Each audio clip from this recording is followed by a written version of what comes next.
Hi, my name is Carla Henry Lewis, your certified stress management and relationship coach. We've been going on the journey constructing this puzzle and tying it into relationships. We've talked about sorting the pieces, sorting relationships.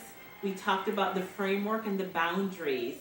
What we're going to talk about today, because I told you I was going to do this middle piece right here, we're going to talk about self-care. You may ask, what is self-care? Today I had some people over. My husband enjoys having company, and so I made sure the house was clean. I prepared a lovely meal, and then he posted some pictures on Facebook, and he said, my wife only cooks when I'm having people over. And so in the reply section, I said, yes, because I value self-care. And someone was like, self-care? What is that? I said, self-care is knowing when to say no, or knowing your limits and not overextending yourself. Mark Sanford has a great definition for self-care. He says it's the maintenance or increasing of personal emotional health. And so that's what many of us don't do sometimes. When you hear self-care, people may say, oh, you're being selfish, you're just thinking about yourself. We're not talking about self-indulgence. We're not talking about not being a service or available to our family members or friends or work. What we're saying is that we are going to make sure that we don't overextend ourselves so that we are of no good to anyone else. Many of us don't know how to say no or don't do that self-care, and we go until we're just burnt out. And so you crash and you are no good to anyone else.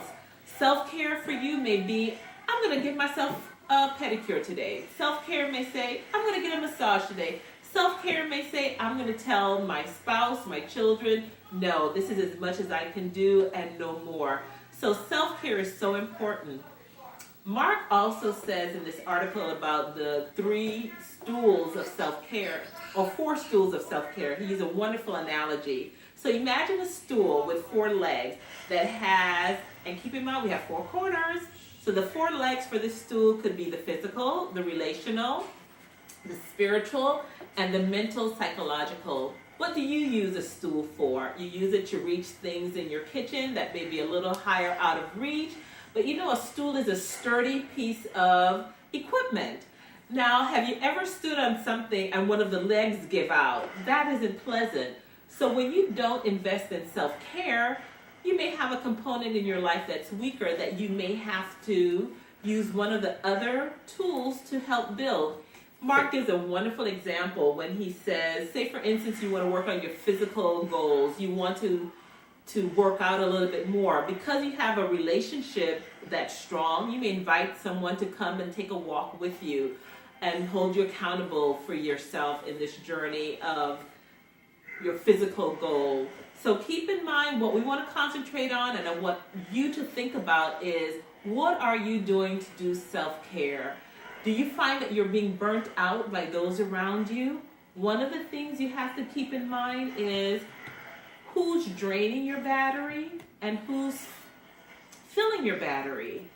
Because once your battery is drained, you know how we feel when our cell phone goes dead. It's just like, so we make sure, most of us, once a day, plug in our cell phones so we can have a charge for the next day. The same thing I'm saying for you. You have to think and know that self-care is so important.